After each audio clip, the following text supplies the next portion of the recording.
it all goes okay. There's a few of us here. So there's myself, we have Ohora, we have Twicky, and we have Vortex, and Declan's in as well. So I suppose I'll just start by introducing myself and then hand over to the rest of the team to say hello as well.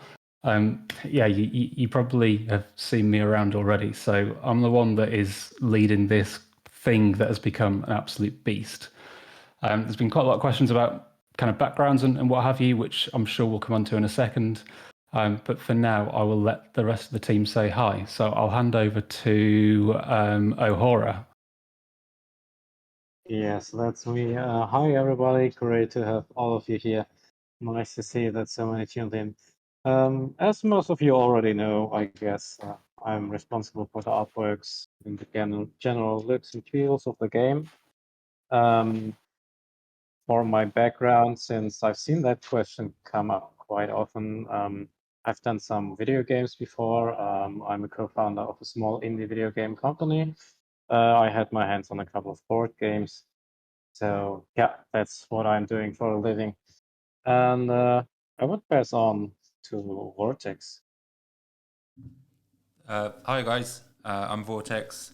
I've been helping out with all the marketing and the community side of things, so you've probably all seen me in the chat over the course of the last few weeks. I've been working with Twicky and Awakened in the real world, so our real world and crypto lives have kind of overlapped. So we've been working together for a couple of years now, so know each other well. And I'll pass over to Twicky, who's here next to me as well. Thanks, Vortex. Hi guys, I'm Twicky. You've probably seen a lot of me on the chat. I've been trying to answer your questions and lead you in the right way to information that you might need. I too have a marketing background. As Vortex has already said, we work together, and Awakened and I have known each other a very long time. So I don't know whether Declan, do you want to say a few words? Hey, yeah, I wasn't sure if I'd be joining the stage, but yeah, hey guys, I'm Declan.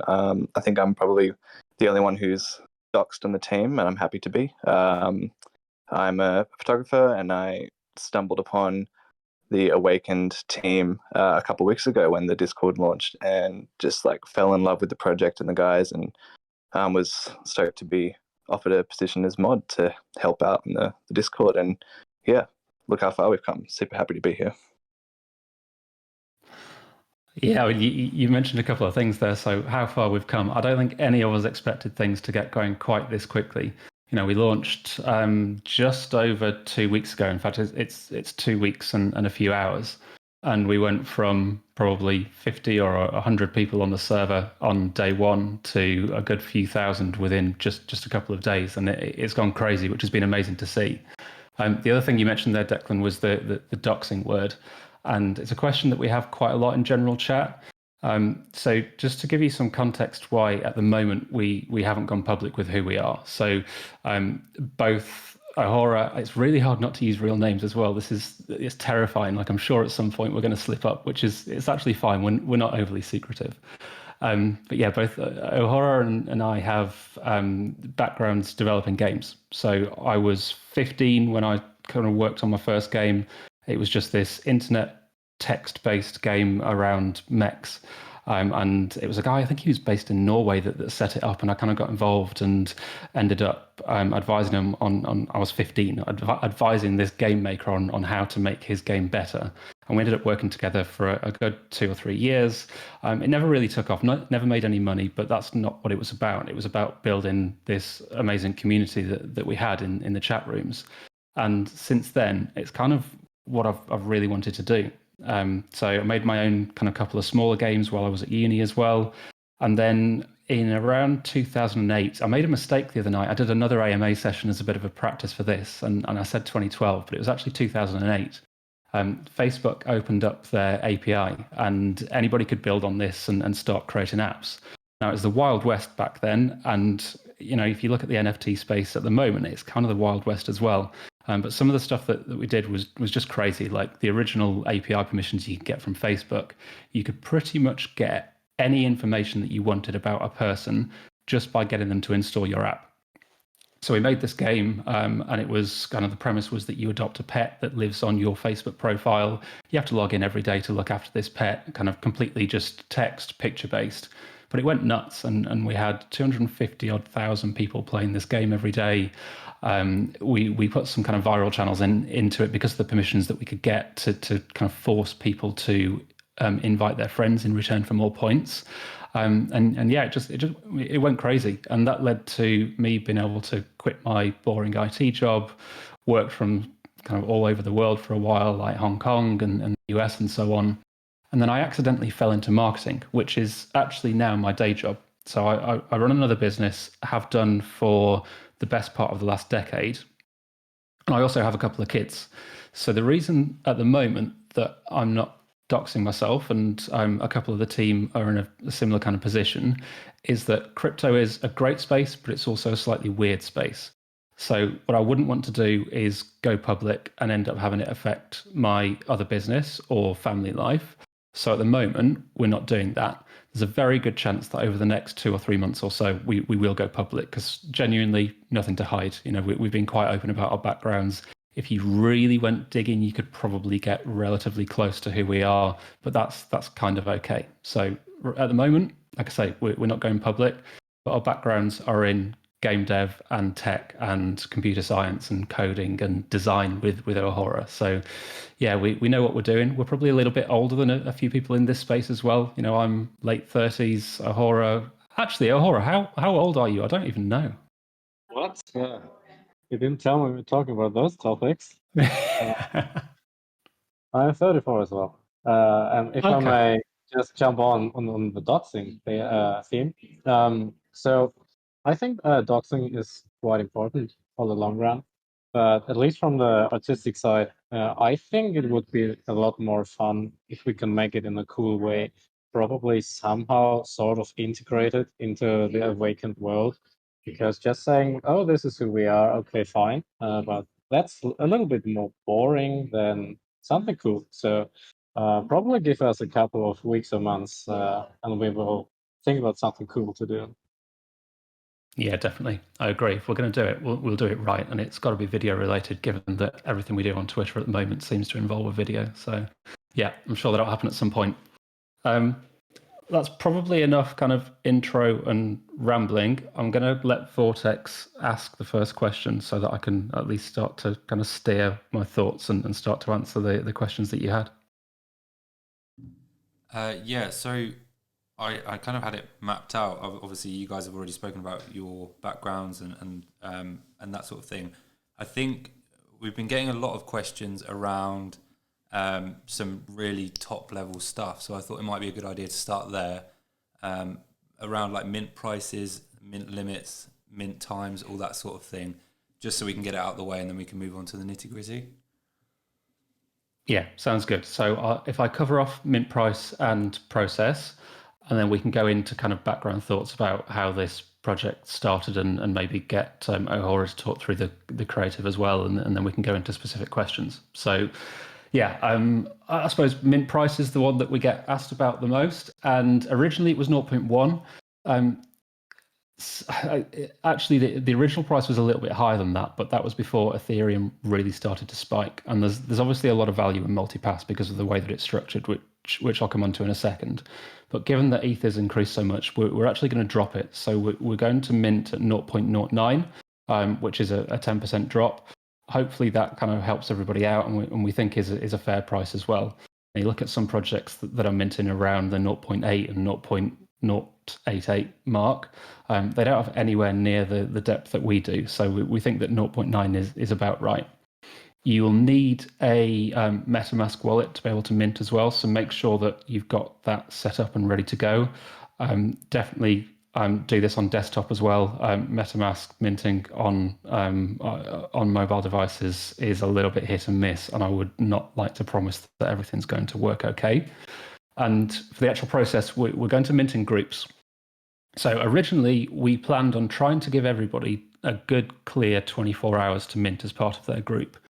Because we've brought minting forward to try and miss the Halloween drops, and there are a few other drops as well that are going on next week, we're going to have to constrict that a little bit. So we've still got 4 groups, but we're going to go in 12-hour slots, which is still much longer than most of the projects and should hopefully mean that we can avoid times when gas spikes for whatever reason. So group 1 is going to be, and we'll post that into a channel separately soon. So group 1 is going to be the first and the chosen. That will be on October the 27th, which is Wednesday. The start time will be midday EST, and the end time will be 12 hours later. Group 2 is then the Awakened, the Familiars, and the Cryptics.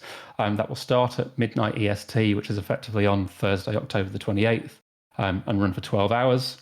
The next group is the New Order, who will start at midday EST on October the 28th and run for another 12 hours. And then the Apostles will go from midnight EST to 10 a.m. EST, assuming that there is enough left. Now, we're going to get a drop-off, given that not everybody on the server is going to mint. We don't know exactly how many people are going to drop off. So we're hoping that the Apostles do get a good chance to mint and it doesn't end up with a horrible gas war, given that you guys have been on the server for a reasonable amount of time as well. So yeah, what I would suggest is that at 10 a.m. EST, you make sure that if you're in the Apostles group, you're ready to go.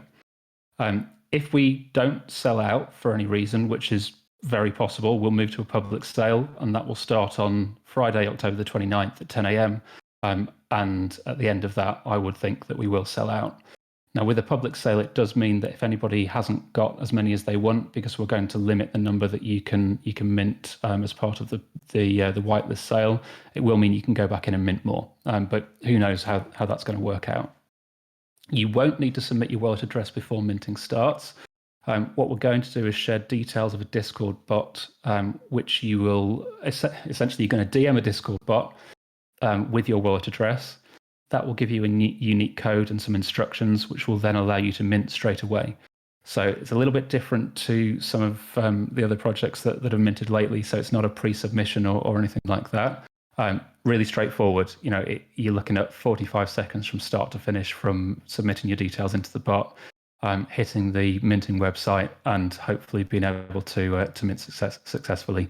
We've tested that over the last couple of days. Everything's looking really good. We're making some tweaks to the invite code at the moment to make sure that it's as secure as possible, because the last thing we want to do is to have anybody hack it and be able to mint kind of 50 or 100 of these things and ruin everybody else's chances, which is why we've been a little bit vague about the whole process.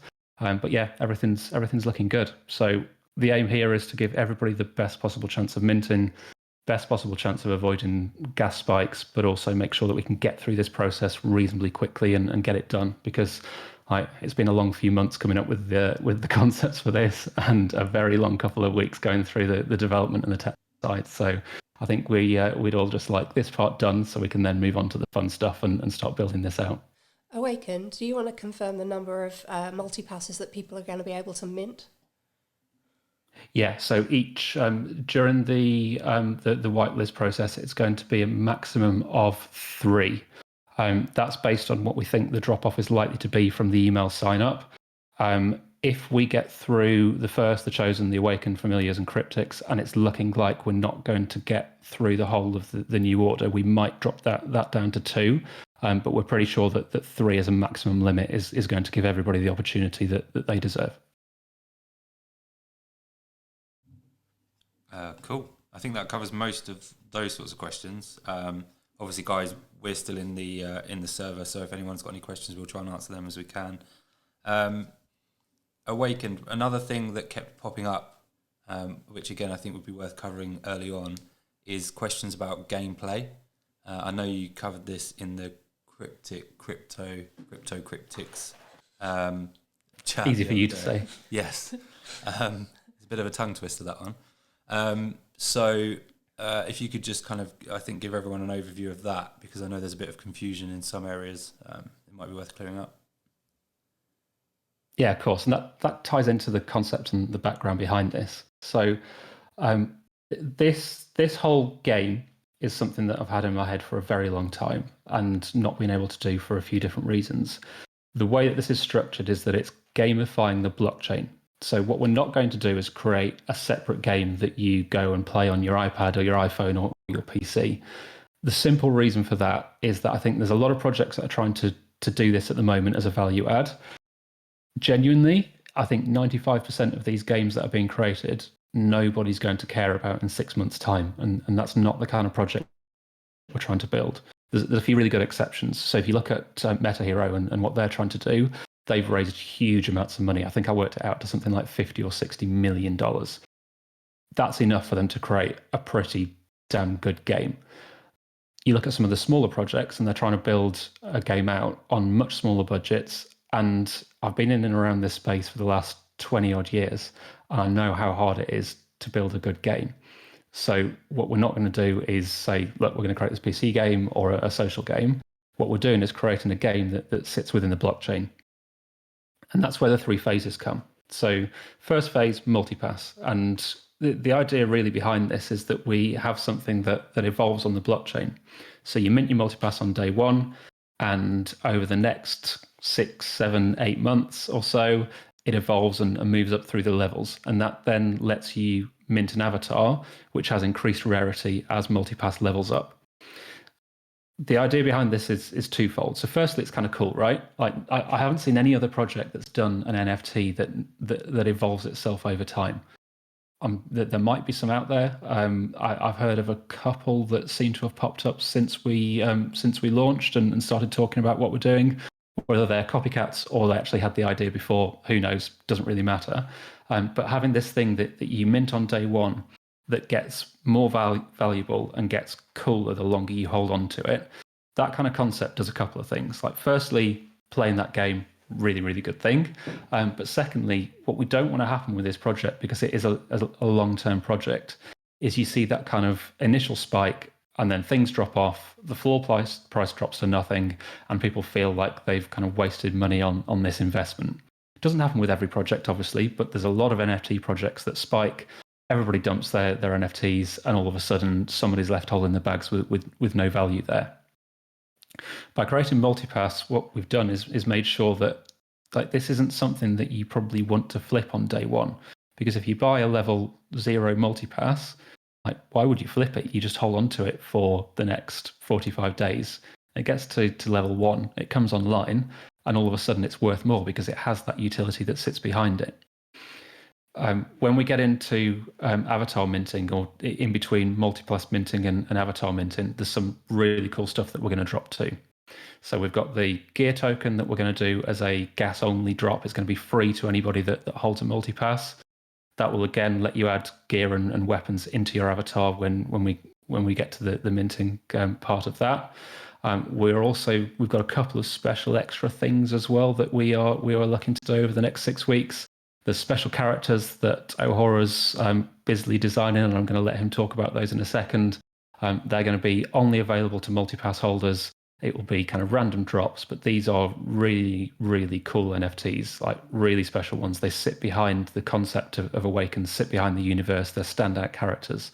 So only people that hold Multipass are going to be able to get hold of those. And yeah, as I say, we've got a couple of extra things which I'm not going to announce just yet. But there's some really cool stuff that's coming. O'Hora, do you want to talk about the special characters for a second? Yes, sure, of course. So as you mentioned, there will be unique characters that you can't really get otherwise by just being super lucky and holding for a long time. And the difference to the normal cards, so to say, is first of all the visuals. They are way more complex. And a couple of guys of you already noticed that, for example, the website artwork and the cards artworks, they are in different art styles. So the reason for that is one, because otherwise it would be nearly impossible to do all of the generated artworks to make them work if it's too realistic. So we decided on a cartoon version for them.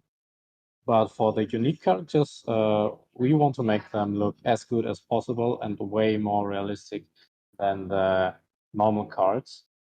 So be prepared for some great visual stuff on them. And also, if we can make it work, we will also create animated versions of those characters.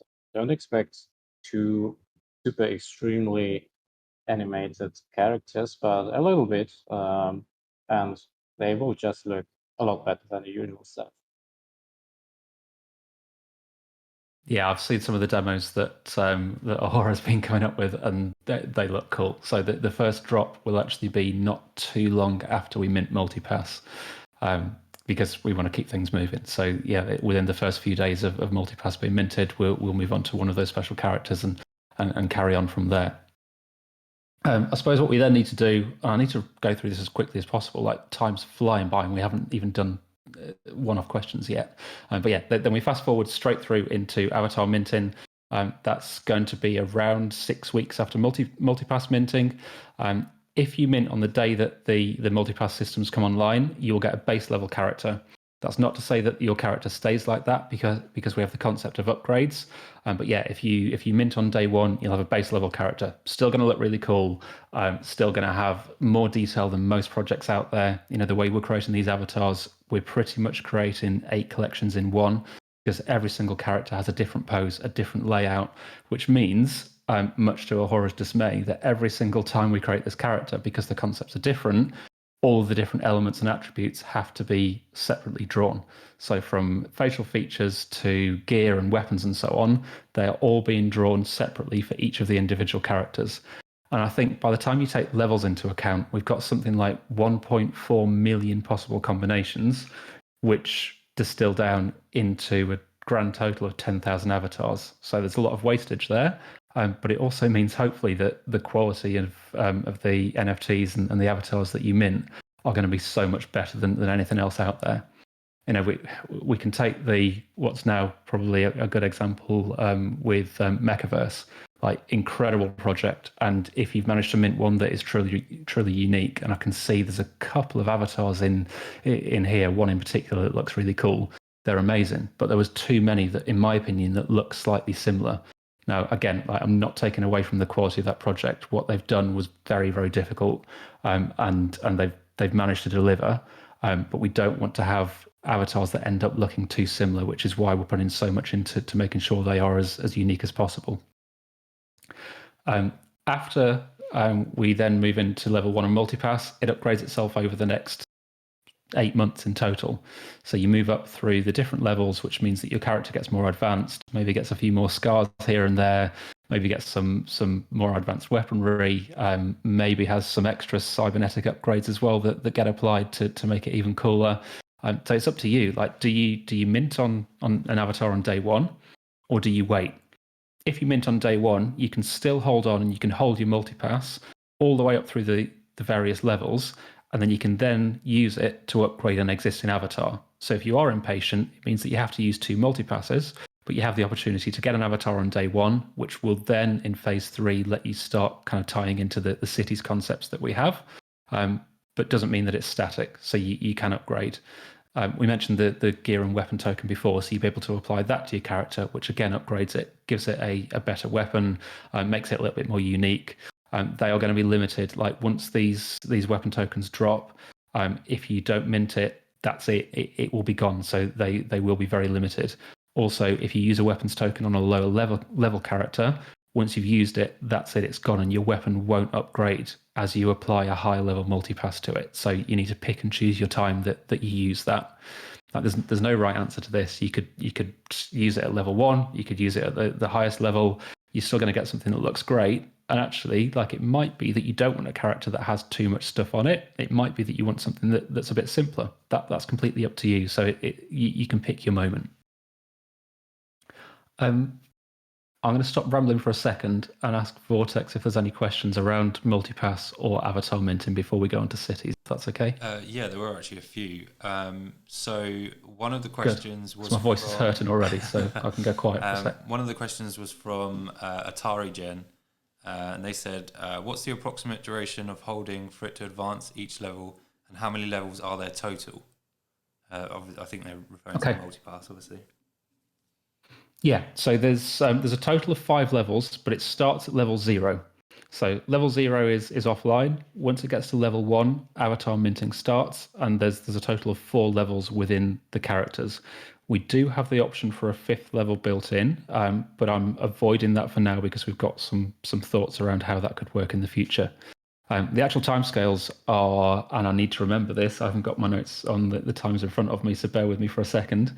So it's 45 days from level 0 to level 1. We then go 30 days from level 1 to level 2, another 45 from level 2 to level 3, and then I think it's 60 from level 3 to level 4. So whatever that adds up to is the total number of days. I need to double check my notes, which I will happily share in general chat after this, just in case I've got it wrong. But yeah, like it's a relatively extended time frame. Given the NFT space moves at 1 million miles an hour, like I know that it's quite a long time, but we think it's worth it because there's so much other stuff that's going on in between the various times that your multipass levels up. At some point as well, like, you know, it makes sense for you to hold on to multipass in the very early days. But at some point, we want these avatars to really start coming through. So we need to make sure that there is as much value in minting an avatar as we move into levels 2, 3, 4, as there is holding on to multipass. So what you will see evolve over time is this universe kind of wakes up and things start to happen. So you're going to want to start to use your multipasses. In the early days, like I say, holding on is the right thing to do, in my opinion. But yeah, as time goes on, there'll be more stuff happening that makes you want to create this avatar. Cool. And then Bassam Best asked, what's the supply like? Is there a cap on how many multipasses can be minted? Yes. Yes, there is. So there is a total of 10,000 avatars that can be minted. Now, because of the upgrade mechanic, what that means is that there isn't actually a maximum number of multipasses at 10,000. In theory, if everybody uses one multipass to mint a level 1 character and then uses another multipass to upgrade, there could be 20,000 multipasses in circulation. So what we've done is link the contracts together. So if every time a multipass gets used to upgrade, another one becomes available. Now, we might not allow those to be minted instantly because the last thing we want to do is kind of force this weird little situation where you have gas wars that appear every time a multipass gets used to upgrade an avatar. What we'll probably do is release them in batches. There might be a mechanic where you actually have to hold an avatar or a multipass to be able to get hold of one, which adds some more value back into you guys as holders. There might be times when we decide that it's time to go public. The city, the DAO that sits around the cities as well, that probably adds quite an interesting mechanic because it might be that we have some kind of mechanism where the cities vote to allow more people in, or migration or something like that, which again I'll talk about a bit more in a few minutes. So yeah, there's a few different situations that can happen, but ultimately the total limit right now of avatars is 10,000. Cool. And then another question from David C was, will the multipass hold its level if you sell it on the secondary market? It will, yeah. So every multipass starts leveling up from the moment that you mint it. So if for any reason, and I don't imagine this is going to happen, say we don't, it might, say we don't sell out, it actually doesn't matter. We didn't plan on selling out on day one when we started this project. If we don't sell out on day one, I'm honestly 100% cool with that. What will happen is that anybody who mints it at the very start has a multipass that is already starting to level up. So it's starting to develop that value and potential to generate rare avatars. If somebody then mints one in 3 months' time because somebody's used one to upgrade, that starts all over again. So the longer that a multipass has been in existence, even if you sell it to somebody else, the higher the level it will be. And then another question that's kind of tied into that is from Hassan, which is how it upgrades. So I don't know if they're wanting like a bit more of the technical details or just an overview, but obviously. Yeah, of course. So there's a couple of things that happen. When it's minted, we actually work out the times that Multipass will automatically level up based on that minting time because it's essentially a set number of days. What happens within the contract, though, is slightly different to what you see. So the dates are set in the contract. What we're not doing is forcing you to pay gas to upgrade your multipass because, like, who would want to pay somewhere between, I don't know, say $50 and $100 just to move multipass up a level? That wouldn't be the right thing to do. Everybody would hate it. Like, why spend money when we don't need to? So that information is set within the contract, and once it's minted, it is there so that you can see that that's the case. On the front end, we're going to use metadata to swap out how Multipass looks as it levels up. So to give you a little kind of sneaky idea of the starting point, like the first level of Multipass looks kind of rusty, kind of broken, flickering lights, shows that it's not really working properly. Once it moves into level 1, it starts to come alive, and there's a screen that comes online and looks pretty cool. These are all 3D rendered, fully animated, so they're animated and spin through 360 degrees, so you can see the front and the back. And over time, as we move up through those levels, you will see on OpenSea, if that's where it's listed, you will see the image evolve. So refreshing the metadata will show that. Also within the metadata, we'll show the levels and whether or not it's been used to mint a gear token. There will probably be a visual change as well if you have used it to mint a gear token, just to give somebody that extra cue, because if you haven't, maybe it adds more value. If you have, maybe there's more value in the gear token. I'm not sure. It'd be interesting to see how that works out. Okay, so we've got a question as well from Ulysses Brimsby. Which is, if you're waiting for your multipass to level up before you're creating your character, is it possible that all the characters will get minted while you're waiting for your multipass to level up? I suspect I know the answer, but yeah, thought we'd clarify. No, in short, because the way the contracts are built is avatars are limited, and there is only ever going to be enough multipasses in circulation to mint the maximum number of avatars that are available. So we're making sure that we're not screwing anybody over.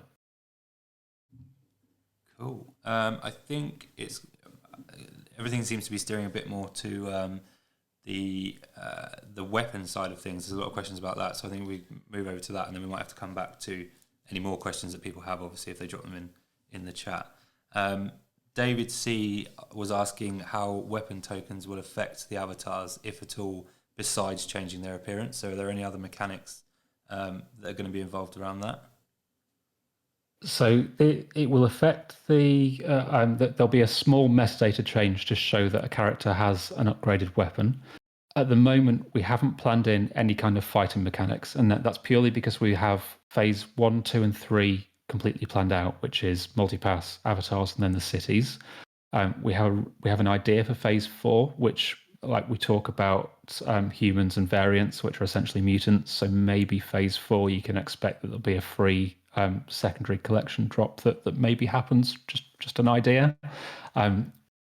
One thing that I was asked the other night was around kind of fighting and breeding and all of that kind of stuff. So there is a potential that when we get to phase 5 and mutants/variants are a thing, that we build some kind of mechanic around that. But I'm not going to promise it. I'm not going to go into any details right now, because that's 6 months or so into the future. I think it'd be really cool. And if we can, again, like, extend how we are building gamification into the blockchain with those kinds of mechanics, like that would be awesome. But again, like, we're a long way away from starting that process. Mm-hmm. Kenpachi wanted to know if they can have more than one avatar in a wallet as well. Yeah, definitely. No limits to that. And we'll build some kind of DApp as well, so that when you're managing your characters and then applying gear tokens and so on, you can select which avatar it is that you want that to be applied to. Mm-hmm. And then I know you touched on this already, but how long after mint how long after the multipass mint will the avatars come out? About 45 days. So it might be, in fact, it will be 45 days because of the way that Multipass levels up. But there is, like I say, a lot planned to happen within those 45 days as well. So it's not as if we're going to mint Multipass and everybody has to sit and wait. There's plenty of stuff going on. Cool. Now this one might be a tricky one. So awesome. Apologies, because I know it's midnight where we are. But you can blame it on Luke Trade, because I'm just the messenger. I'm passing it on. Luke. So he said, theoretically, if no one mints their multipass until they are all the ultimate level, the chances of increased rarities are not increased, correct? So the level of rarity you can catch at the ultimate level depends on how many people minted avatars at earlier stages. Yeah, and I really like this. I know that sounds backwards, but I think that's a good thing, So this whole project is a little bit of a big social experiment. Like at some point, somebody will cave because we're all quite weak. And I know that if I was doing this, I would get to the point, it probably gets to level 2, level 3, cities start to become a thing. We've dropped some stuff in there that makes it really tempting to mint an avatar, especially if you hold a couple of multi-passes. You'll definitely cave. So yes, it's definitely the case that as we move up towards level 5, that as we move up towards level 4 and as time goes on, that it might be that we have more characters at those levels, so therefore they're less rare. But that means that the stripped back, slightly more simplified characters might actually end up being the ones that hold the most value. Who knows? So we could have this like almost backwards concept of multipass is more valuable at level 4, but actually there's only a few level 1 avatars around, and they're the ones that everybody wants to get hold of. So you've got this weird like dilemma of when do you mint? What's the future value going to look like? What do you actually prefer? Because for me, I love some of the kind of really buffed up characters that we've put together with loads of stuff on them. But the simpler ones do appeal slightly more to what I would prefer to have. So it's going to be personal preference, and that's going to be interesting to see. Cool. So Biro thinks you like Squid Games because of your answer to that, which I'm guessing is sadomasochistic. I was going to say, stop calling me bastard. KOzen also said people will mint because paper hands are built into the human genome. Exactly. People are weak. So a crazy wabbit, that's his username. That's not me with a speech impediment. Asked, this is a technical one. Is this stored on IFPS? Yes, really important. So we are definitely storing this on IFPS. The other thing that we are going to do is make sure that when you are minting an avatar, and there are costs and complexities involved in making sure this happens, like it's going to cost us a lot of money, we're going to use Chainlink VRF to make sure that it's provable randomness, because like that openness is really important to us. Like the whole way we're approaching this project is to make sure that people know exactly that they're on an even playing field. There's no kind of fixes or anything like that. So we're going to be as transparent as possible, and IPFS and Chainlink VRF is a massive part of that. Yeah, and I think with everything that happened with launches like who was it, Mecca the other day, and all the stuff going on around that, and the people getting really rare NFTs that were friends of the friends and things like that, it makes it a lot more trustworthy for everyone.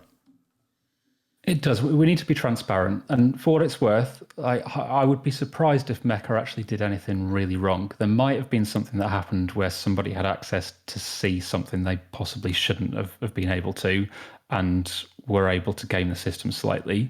But I would be surprised if the kind of founders and developers of Mecca were complicit in that. I think the issue that you've got is that it wasn't fully transparent. So if they'd used Chainlink VRF, for example, it would have been absolutely fine, because they could have said, look, this is the process we went through. Everybody can see it, no issues.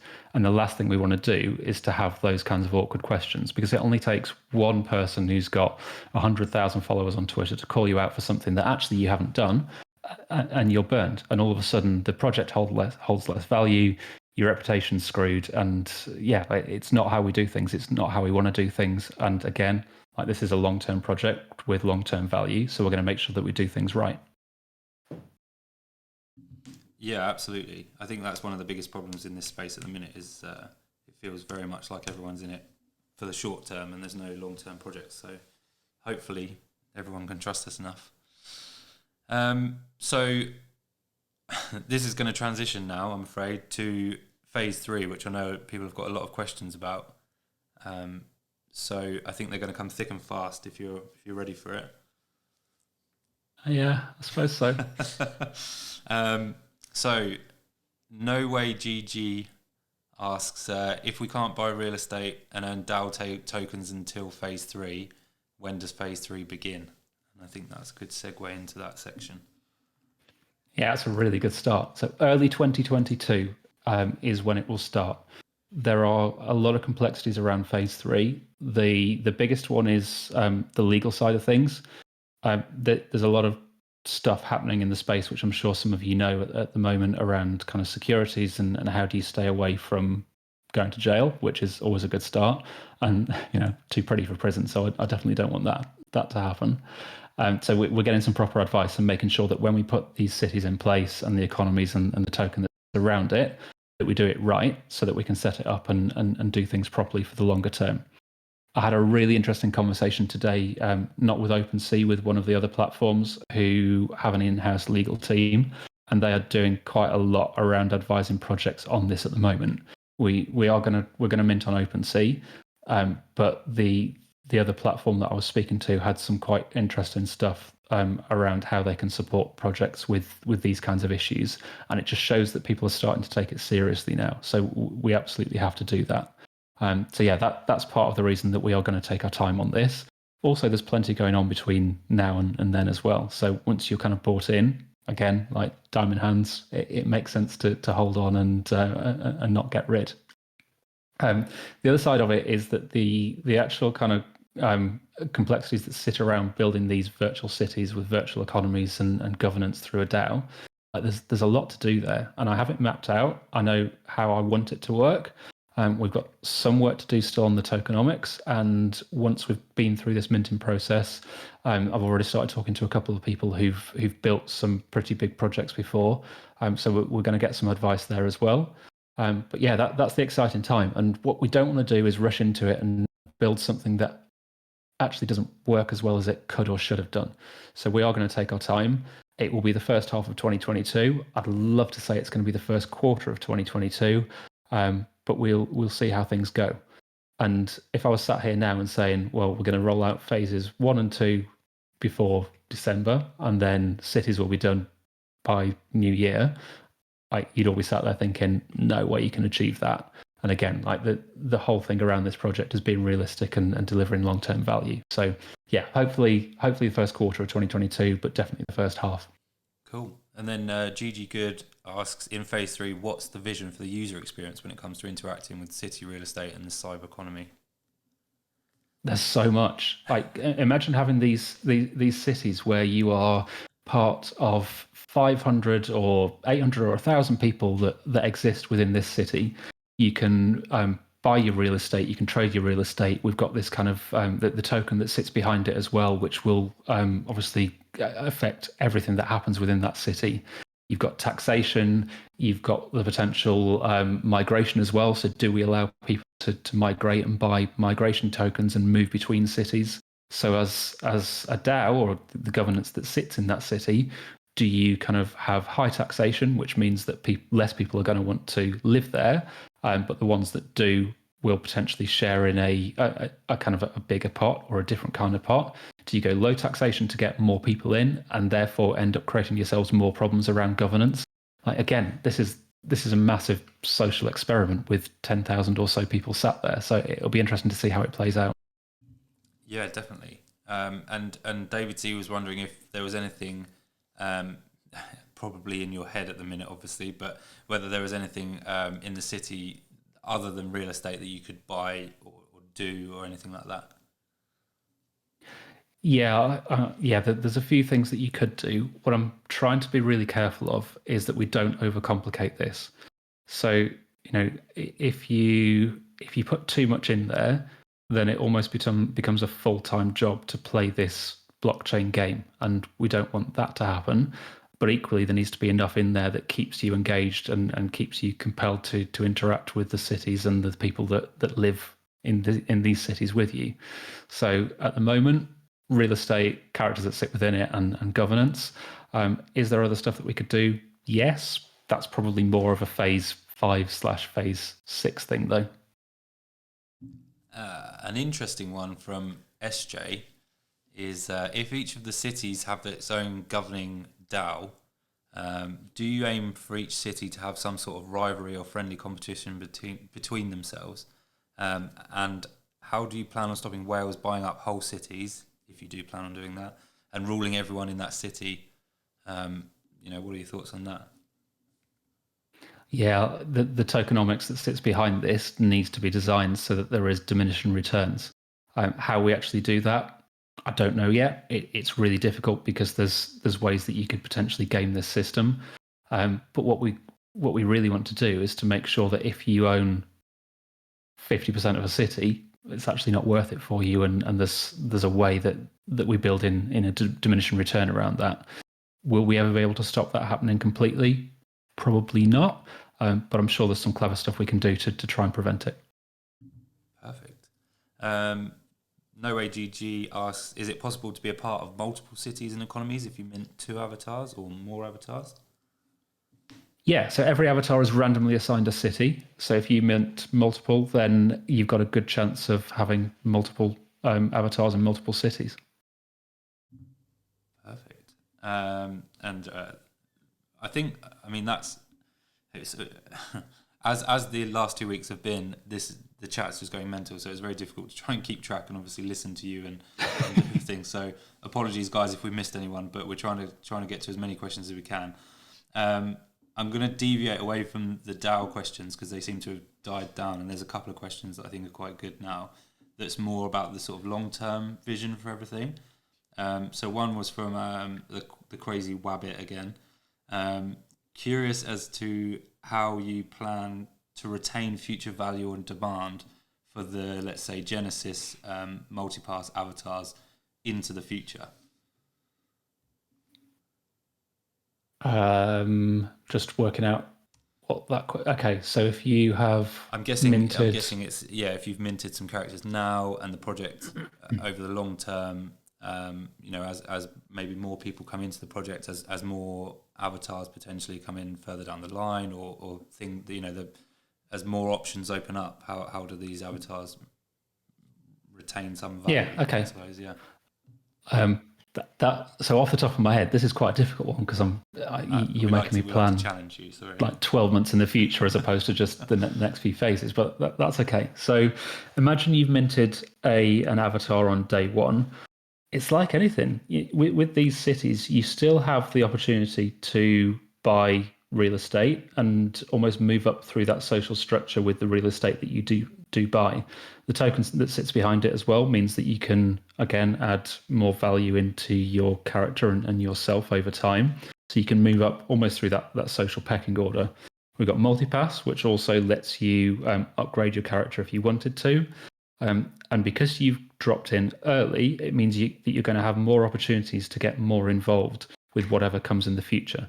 So if you have these different tokens that sit around it, like your multipasses and your real estate and your cities and your DAO tokens and all of that kind of stuff, getting in early, even if you've got a level 1 character, gets you way ahead of a level 1 character that comes in 6 or 9 months' time. So there's plenty there. And for us as well, and Ahura, I'm sure you agree with this, like it's a case of evolving how this universe and how this world looks over time. So we've got to be creative, and we've got to keep coming up with ideas that keep us ahead, because right now, we're up against 10,000 PFP animal projects. Fine, there's some really clever stuff going on around DAOs and tokenomics and so on, but we're a little bit ahead of the curve with how this is built out. If you fast forward 6 months, that's not going to be the case. And I've been through this with Facebook. We started in the early days. We built something that was completely new, very, very different. In 12 months or 24 months' time, there was the likes of EA that had come into the space, and we then moved on into mobile games. I'm pretty sure that we're going to go through a very similar process with NFTs. So yes, this project's built for the future, but just because this is what it looks like now doesn't mean that in 18 or 24 months' time it's going to look anything like it does. We'll evolve it and we'll make it better over time. Yeah, and if I can add on that real quick, from my experiences in game development, most of the time you are getting surprised by the community and what they are coming up with. Like, probably not specifically on blockchain gaming, but on regular gaming, with what kind of gameplay mechanics they are developing that you didn't even think about, that you had no idea that your game can do that. So I wouldn't be surprised that on this gamification, people will create their own way of what is valuable to them and what they want to have and what they don't want to have. So I'm very sure that the way Awakened is looking right now won't be the same like in, let's say, 6 months or 1 year. And we're doing our best that it's going to change to the better. And of course, with the community involved and integrated and as open and friendly as they are right now, I'm pretty sure we can work towards something that everybody enjoys, and whatever that be specifically, I don't know yet, but we are super motivated to make it as cool as possible.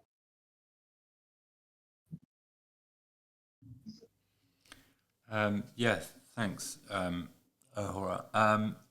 So just leading on from that, I mean, again, there's so many threads of different questions. It's difficult to keep track. But another similar question Awakened was, how do you view the project in 5 years? Now I know 12 months is a long time in NFT land, so 5 years is probably like getting close to retirement. 5 years in NFT land is God, who knows? I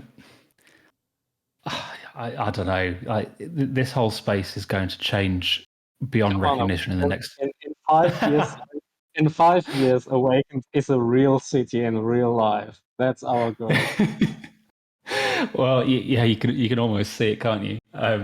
Fuck's sake, I don't know. Honestly, that's impossible to answer. The NFTs are going to become part of everything that we do day to day. Like gaming is going to be a huge part of this because it always is with emergent technology. And once we look at moving into mobile games, I saw somebody posted on Twitter earlier on saying, wait until your mum's playing the NFT equivalent of Candy Crush. Like that's going to happen, right? I'm pretty sure that Awakened won't go down the route of Candy Crush, but if we manage to keep this project going and keep it evolving, then in 5 years' time, it's pretty likely that we're not just going to be sat on the blockchain, we're going to be sat on a mobile phone somehow.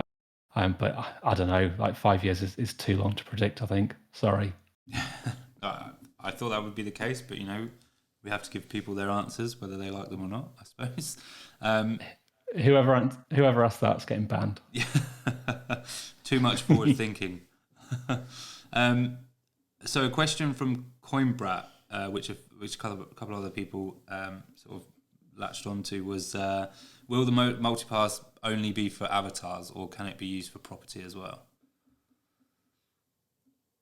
No, so Multipass will only be used for avatars. There will be benefits that we haven't talked about yet to holding on to a Multipass for a longer time, aside from it leveling up. That may tie into real estate in some way, but I think the likelihood is that real estate will sit separately to Multipass. So Multipass and your avatar are intrinsically linked. Your avatar and the real estate in turn are then intrinsically linked. But the link isn't there between Multipass and cities. Okay, and in a similar vein from No Way GG is, will there be separate drops for minting / having avatars that are different from the ones you receive from hodling passes? Yeah, so I mentioned very briefly like the concept of variance earlier on. That's probably a good example where it wouldn't just be tied to Multipass and just tied to your original avatar. So by being involved in this space, and I know like lots of projects do these kinds of drops where it's a separate collection. But if we are dropping a separate collection that sits within the same universe and then opens up other mechanics, like we started to talk about, like the breeding, fighting thing before, that's quite compelling and quite interesting and done in a different way. So, you get the benefit of holding and having something that is completely new, but it all ties together and creates this new dynamic around cities and governance as well. Yeah. Another question. This is a big question, so apologies in advance. So I'm kind of reading this on the fly as well because I'm trying to listen to you and read it. So Crypto Ping is saying, given that each character is randomly assigned to a city, does that mean this character is stuck in that city, or can that character also expand its influence towards other cities? Additionally, has the team explored cross-marketing branding initiatives with real-world companies where said company would be able to market their new / current merch on the characters themselves or in the ecosystem? For example, Apple launches an Apple Store, that sort of thing. And the sort of merging of two dramatically different economies of scale is interesting and feels like it deserves further consideration. I'll jump onto that last bit just to save you the pain of it. We haven't done any cross marketing or cross branding talking with anyone this far, purely because it's been such a whirlwind trying to get everything sorted on a basic level. The Discord, for anyone who's new here, the Discord was set up 2 weeks ago. So we've gone from 0 to, what are we at now? 8,500 people in that sort of time. So cross branding and things like that are just way down the road, and they're not something that's kind of an immediate priority. Not to say that it's not something that could be looked at in the future, and it's definitely a cool idea. I know there's a lot of people talking about things like that in Sandbox, I think it is, and that sort of thing. So yeah, definitely a potential thing, I would imagine. But yeah, so do you want me to reread the first part of the question again? Yeah, that'd be good. Thank you. Sorry. So given that each character is randomly assigned to a city, does that mean each character is stuck in that city, or can they expand its influence further outwards to other cities? Yeah, the first time this came up was in a conversation that I think we were having a few weeks ago, and we were like, not sure, let's think about it. And then it came up in the last AMA with crypto as well. And the more I think about it, the more I like the idea of migration. It needs to be limited somehow. So it might be that it's another token that you're only able to mint now and again. There potentially should be some kind of cost involved. It might be to do with the Awakened token and having to use that. But yeah, being able to move between cities and expand your influence there while still holding real estate in your original city, that's quite an interesting dynamic. And if you have moved, then you are no longer able to be part of the DAO in your original city, even though you hold real estate there. So you're kind of letting go of the control around some of your assets. So yeah, again, I think that's quite an interesting play. Yeah, and this kind of ties into this question, which was from a Crazy Wabbit again. He's saying again, kind of going back to when we're talking about the original Genesis Awakened group versus the future ones, about how the one we were talking about with the value for the original holders versus new people that might be coming onto the project.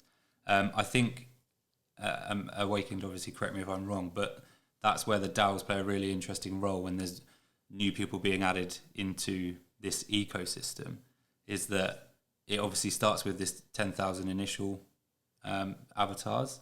Moving forward, we don't know how many might be brought in or anything like that, but like you said, being in early means you get sort of the best pick of things when that sort of stage, when phase 3 goes live. So in my mind, more people coming into it brings more value for the early holders. Yeah, definitely. And that would be a decision that definitely isn't made by us. It would be made by the DAO. And it could be the DAO within each city. It could be something to do with a kind of a global council or something along those kinds of lines, without giving away too much, and controlling how many people can actually be within this ecosystem. And if a city decides that it doesn't want that, then that's okay. It stays smaller. There's benefits to it. But if a city decides that it wants to let more people in, that's also allowed, but within an overall framework to make sure that we don't have a real imbalance between the various locations. So a question from Psycho Schematics, which is a very difficult name to read, was about the marketing strategy to get other players involved. Obviously, as things move forward, needing those new people to come in to stoke up the economies and to get things moving. This is probably actually a question more for me, maybe, than you. But what are your thoughts on marketing moving forward? I'll go first quickly and then hand over to you. Okay. I think, like we've always said that this is something that should grow organically, and the way that everything is structured means that if we only have, and we won't, but if we only had 1,000 people involved in day one, that's okay, because this will grow over time. And we haven't gone down the route of paying a load of influencers to to shield what we're trying to build here because we haven't needed to. We've been picked up organically, made some really good friends. So I'm sure some of you guys here know Ryan and Crypto Gorilla and those kinds of people. And that's come naturally. I had a group chat with Ryan and Crypto Gorilla earlier on around kind of launch and how a few other things are working as well. So we're kind of starting to build almost this makeshift advisory board of people that have noticed us and think we're doing really cool stuff. We're also getting noticed by kind of, I mentioned the separate marketplace earlier on. So we've been noticed by them. And that's a little bit different to being just picked up by somebody who is an influencer on Twitter, and shows that we might have a slightly wider appeal and that we are different. So I think that we will organically grow over time, but we're definitely not just going to sit there once we've gone through this minting process and that's it. Like we're not just going to wait for it to come. So, doing more promotions around giveaways, and social promotions. We've got some advertising budget as well. The laws and rules that each platform have with advertising crypto projects are quite tricky. But we're actually in direct contact with a couple of the social platforms at the moment to get that authorization. So there's plenty that we can do over time. And then Vortex, like obviously there's a lot that you've been doing around PR and outreach and so on. Yeah, I mean, as you mentioned, obviously we've intentionally tried to do this, might sound ridiculous with the way it's gone, but on a slow burn, as you said, just because. So as we mentioned at the beginning of the AMA, we all have a kind of marketing background in some respects. So the crypto space, from our point of view, working in that sort of area is very, very, I'm going to say like 2003, because all of the stuff, all of the tactics that a lot of the other projects are using, and this is not, I'm not throwing shade on anyone in particular. It just seems to be what everyone's doing at the minute. But invite contests and retweets and things like that, they're not something we would typically go for if we were working on a regular marketing project in a regular industry. I say regular because NFTs are such a mental space. So, we look at things like invite competitions and people using that as a metric to get people to level up in their Discords and things like that. And it just doesn't feel like the right way to do it. So we have taken a different approach, and I think it's paid off because I think it's given us a chance to build a better community. And I think that community is what's going to help us after the mint, whereas a lot of these projects will have a big spike. They'll have thousands of Discord followers, or people in their channels and Twitter followers, and then as soon as the mint comes, people are on OpenSea trying to sell it and get back and move on to the next project. So I just think the way that we're approaching it in general is different. Not everyone's going to agree with it, but I think from our point of view, it's the right way to do it, and it's the long-term way to do it. Yeah, I think that's about it. That's it. You look at most of the blue chips that are out there, and they've taken a slightly different approach. And sorry, my voice is going. So Meta Hero is a good example of kind of using one or two different personalities to build out something that is great, and that's only going to carry on growing.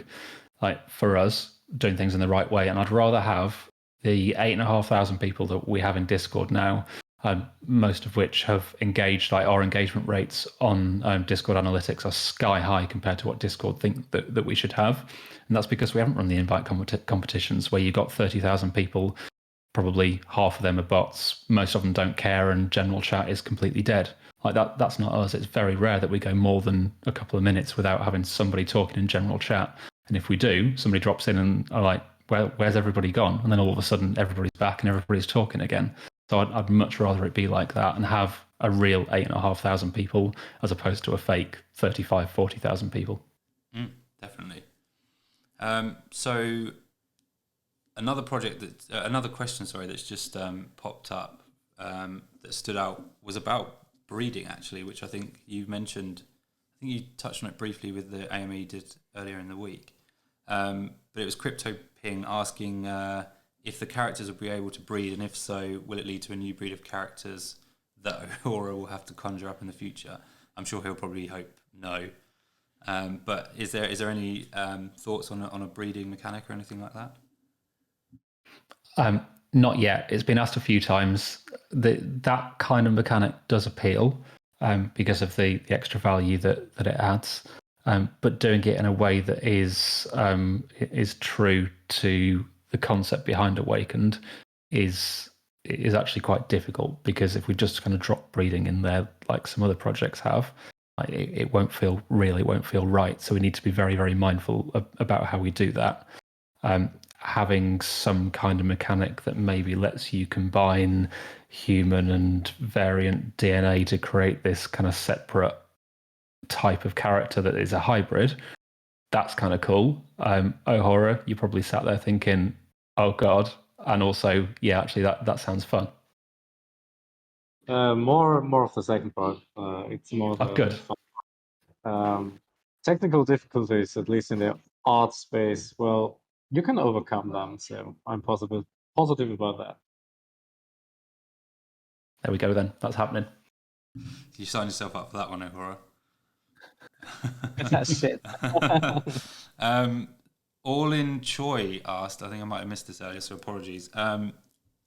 Will every character have property / land in the city or in their respective cities?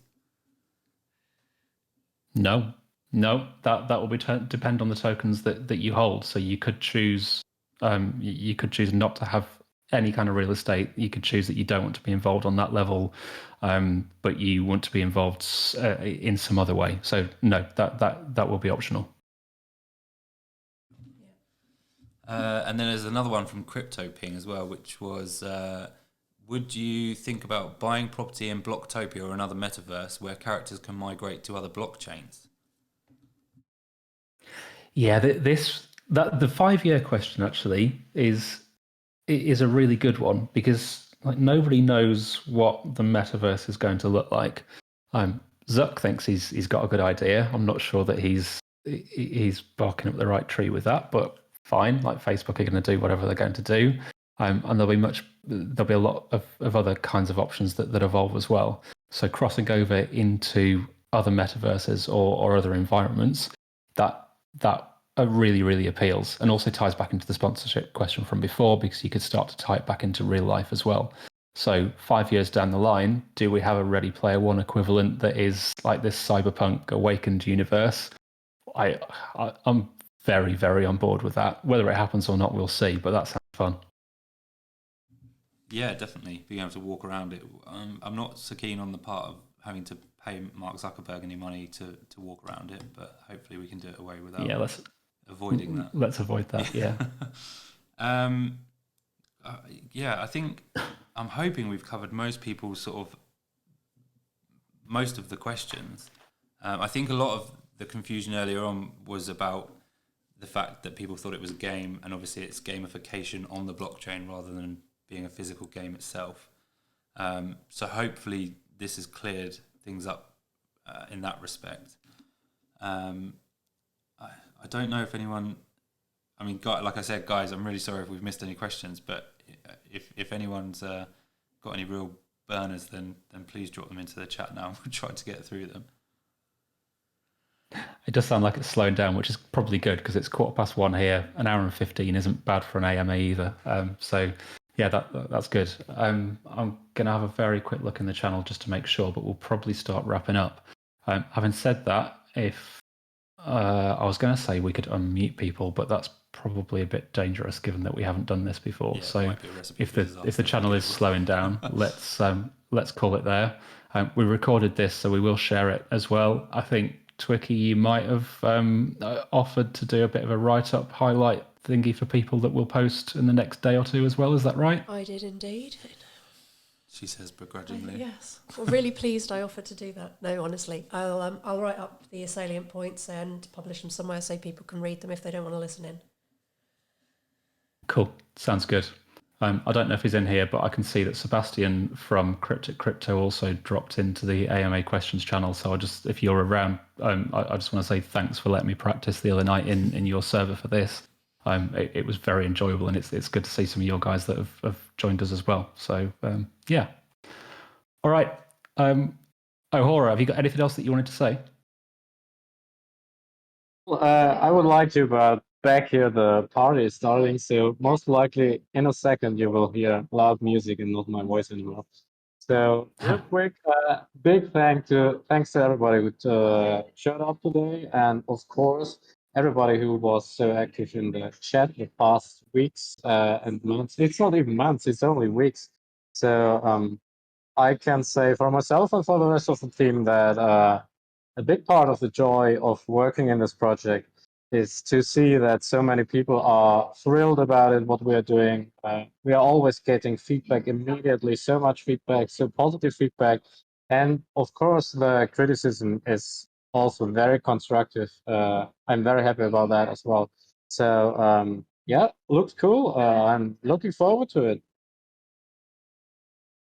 Yeah, agreed. I couldn't wish for a better group of people. I think you've all been great, and everybody that's helped answer questions in general chat when new people come in and ask when mint. We could not have done this without you all. So thank you very much. And yeah, big week this week. So we've got a little bit of work left to do to get ready for minting. Just the last thing, be really careful of scams. Only ever use the official links channel. We're being really careful with the bots and making sure that they are as locked down as they possibly can be. If anybody DMs you, don't give them your wallet address, don't give them your passwords and your secret phrases or anything like that. We will only ever communicate via the channels. So yeah, be careful, because I know that a couple of people have already started to get caught out a little bit. I don't think we've had any disasters yet, but we really don't want that to happen. So keep an eye out. So yeah, I think that covers us. Thank you all for coming. Really, really appreciate it, and we'll speak to you in general chat.